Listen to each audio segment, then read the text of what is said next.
بسم اللہ الرحمن الرحیم۔ السلام علیکم عزیز طلباء، میں ہوں باسط علی۔ امید کرتا ہوں آپ سب خیریت سے ہوں گے۔ عزیز طلباء، آج میں آپ کے سامنے جواد نحو کی شامل نصاب کتاب اردو قواعد و انشاء کے لیکچر کے ساتھ حاضر ہوا ہوں۔ ہم اردو قواعد و انشاء میں حکایات کا حصہ پڑھ رہے ہیں، یعنی کہانیاں، اور اس کے پہلے 4 لیکچرز میں ہم 8 کہانیوں کو پڑھ چکے ہیں۔ آج اس کا 5واں لیکچر ہے اور اس میں ہم کہانی نمبر 9 کو پڑھیں گے، اور کہانی نمبر 9 کا عنوان ہے عقل مند بیوی۔ اس کے اہم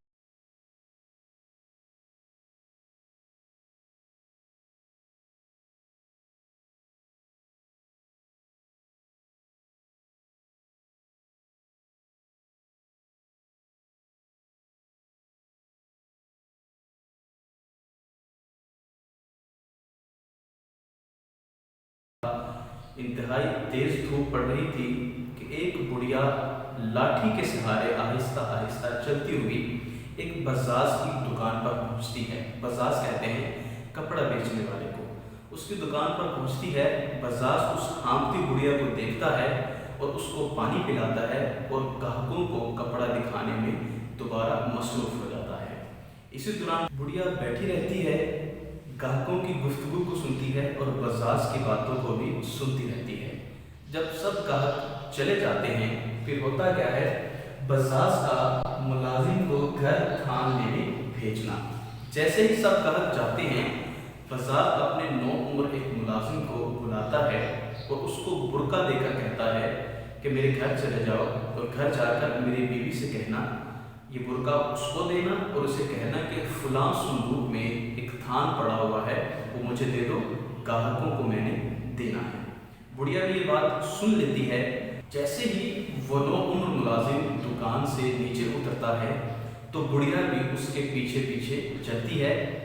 ملازم آگے آگے جا رہا ہوتا ہے اور بڑھیا اس کے گاہکوں میں اس کے پیچھے پیچھے جا رہی ہوتی ہے کہ اچانک رستے میں بڑھیا پھر اس بچے کو یا اس ملازم کو آواز دے کر روکتی ہے۔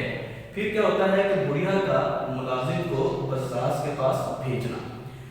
جب اس ملازم کو بڑھیا روکتی ہے اور باتوں ہی باتوں میں اس سے بزاز کے گھر کا پتہ بھی معلوم کر لیتی ہے، پھر اچانک بڑھیا کو یاد آتا ہے اور کہتی ہے، اچھے بیٹے، میری نقدی یعنی میری پیسوں کی ایک پوٹلی تمہاری دکان میں رہ گئی ہے، میں بھول آئی ہوں، ذرا بھاگ کر جاؤ، مجھے وہ میری پوٹلی لا دو، یہ نہ ہو کوئی اور وہاں سے اٹھا کر لے جائے، اور یہ برقع مجھ کو دے دو، میں یہاں پر کھڑی ہو کے تمہارا انتظار کرتی ہوں۔ اب بڑھیا کی باتوں میں وہ ملازم کچھ ایسا آتا ہے، برقع اس کے حوالے کرتا ہے اور خود واپس اپنی دکان کی طرف چل دوڑتا ہے تاکہ وہ بڑھیا کو لا کر اس کے پیسے دے دے۔ پھر عزیز طلباء، یہ ہوتا ہے کہ بڑھیا کا برقع دکھا کر تھان کا مطالبہ کرنا۔ جیسے ہی وہ بڑھیا اس ملازم سے برقع لیتی ہے، وہ برقع لے کر بزاز کے گھر پہنچ جاتی ہے۔ وہاں پر جا کر جب دروازہ کھٹکھٹاتی ہے تو اس کی بیوی پوچھتی ہے، ارے بھائی کون ہے؟ تو بڑھیا کو دیکھ کے کہتی ہے، یہ بڑی بھی آپ کدھر آئی ہیں؟ تو بڑھیا اس سے مخاطب ہو کر کہتی ہے کہ یہ لو برقع تمہارے خاوند نے بھیجا ہے اور فلاں صندوق میں ایک تھان پڑا ہوا ہے، تو وہ گاہکوں کو دینا ہے، وہ انتظار کر رہے ہیں، وہ تھان مجھ کو جلدی سے دے دو۔ بڑھیا جیسے ہی اپنی بات مکمل کرتی ہے تو بزاز کی بیوی اس سے برقع لے کر رکھ لیتی ہے اور ساتھ یہ بھی کہتی ہے، تو جانے کون ہے، میں تجھے تھان نہیں دوں گی۔ اب بڑھیا بہت دیرا زور لگاتی ہے، اس کو سمجھاتی ہے کہ دکان پر بہت زیادہ ہجوم تھا، رش تھا، جس کی وجہ سے ملازم نہیں آ سکا، تو تمہارے خاوند نے مجھے بھیجا ہے، تو لہذا تم مجھ کو وہ تھان دے دو تاکہ میں تمہارے خاوند کو جا کر وہ تھان دے سکوں اور وہ اپنے گاہکوں کو وہ بیچ دے۔ لیکن بیوی اس بڑھیا کی باتوں میں نہیں آتی۔ پھر کیا ہوتا ہے کہ بیوی کا برقع اور تھان نہ دینا، اب اس سے وہ برقع تو لے چکی ہوتی ہے، برقع لینے کے بعد وہ اپنے پاس رکھ لیتی ہے اور ساتھ یہ کہتی ہے کہ اب یہ جو برقع ہے میرے خاوند نے بھیجا ہے، لہٰذا یہ تو میں نے اب لے لیا ہے، اور تھان تمہیں میں اس لیے نہیں دوں گی کیونکہ میں تمہیں جانتی ہی نہیں ہوں کہ تم کون ہو۔ نہ اب وہ اس کو برقع دیتی ہے، نہ ہی تھان دیتی ہے۔ بڑھیا بہت زور لگاتی ہے، اسے باتوں ہی باتوں میں قائل کرنے کی کوشش کرتی ہے، لیکن بیوی اس کی باتوں میں نہیں آتی۔ اب بڑھیا جاتے ہوئے کہتی ہے اگر تھان نہیں دینا تو مجھ کو برقع ہی دے دو تاکہ تمہارے خاوند کو میں واپس کر دوں۔ اب بیوی اس کو نہ برقع دیتی ہے نہ ہی تھان دیتی ہے، چونکہ وہ سمجھ جاتی ہے کہ یہ میرے ساتھ کوئی دھوکہ کرنے آئی ہے۔ اب عزیز طلباء، جیسے ہی بڑھیا اپنی باتوں سے اس کو قائل نہیں کر پاتی تو وہ سوچتی ہے کہ اب ملازم بھی آنے والا ہے، اگر ملازم میرے پیچھے آ گیا تو پولیس کے حوالے کرنا پڑے گا، میں پولیس کے حوالے اگر ہو گئی تو وہاں پر جیل میں گلتی سڑتی رہوں گی، لہٰذا حکمت اسی میں ہے یا میری بھلائی اسی میں ہے کہ میں اسی وقت یہاں سے نکل لوں۔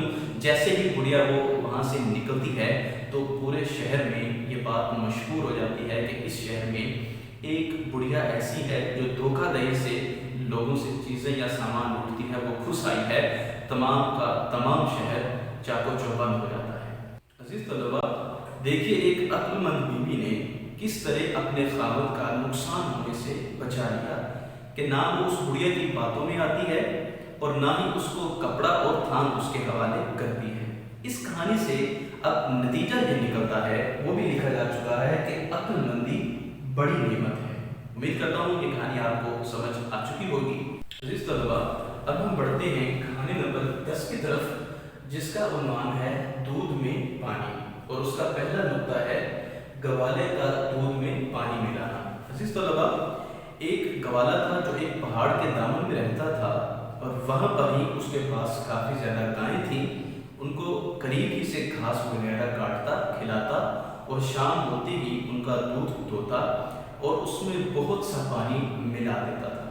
پھر کیا کرتا تو دودھ کو لے کر قریب کے ایک قصبے جاتا، اندھیرے میں دودھ بیچتا اور صدا لگاتا خالص دودھ کی، اور اس میں ساتھ ہی پانی ملا ہوا دودھ لوگوں کو بیچ دیا کرتا تھا اور بہت سے پیسے کماتا۔ جیسے ہی دودھ بیچ کے فارغ ہوتا، اپنی ضرورت کی چیزیں خریدتا اور واپس اپنے مکان یا اپنے گھر میں آ جاتا۔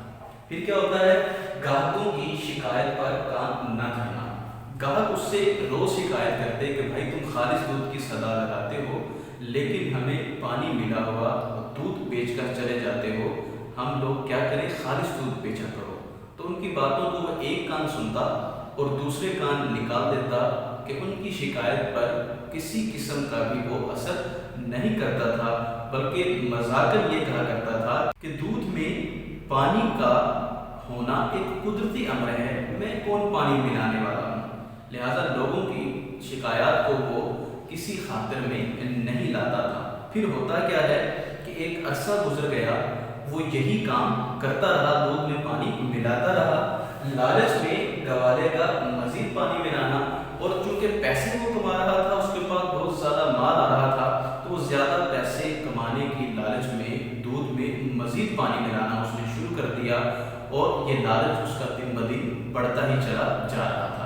پھر کیا ہوتا ہے اس طلباء کہ شدید بارش کا برسنا، ہر چیز کا پانی میں بہہ جانا۔ ایک دن پھر سیاہ بادل آسمان پر چھا جاتے ہیں، کالی گھٹائیں اٹھتی ہیں، اور وہ کالی گھٹائیں سورج کو اپنی لپیٹ میں لے لیتی ہیں۔ یوں سمجھ لیجئے کہ ہر طرف بادلوں کا ایک شامیانہ تن جاتا ہے۔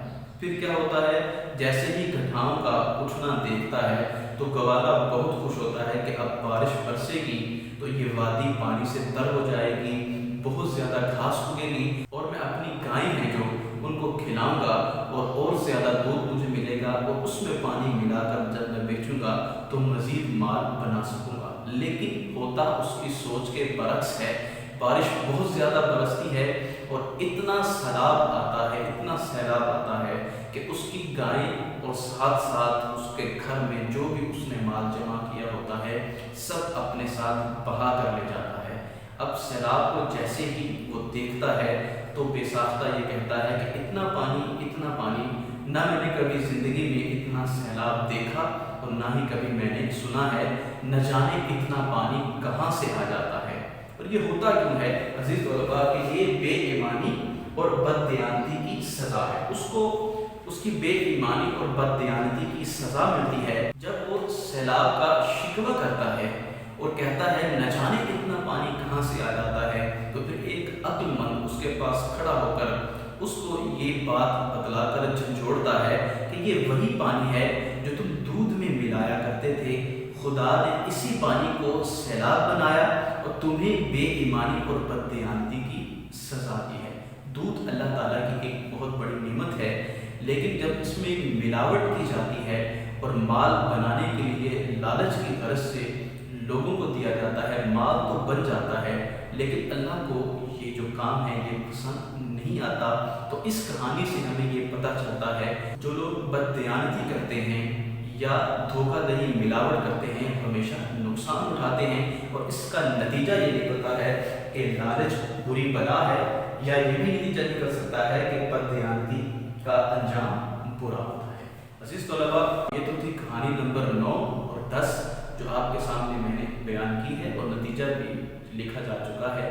اس کے جتنے بھی اہم نکات ہیں یہ جو آپ کے سامنے درج کر دیے گئے ہیں، انہی نکات کو آپ ایک ایک کر کے ایکسپلین کریں گے یا ان کی تشریح کریں گے، آپ کی ایک کہانی بن جائے گی۔ انشاءاللہ اگلے لیکچر میں بقیہ کہانیوں کے ساتھ حاضر ہوں گے۔ آپ کی سماعتوں کا بہت شکریہ۔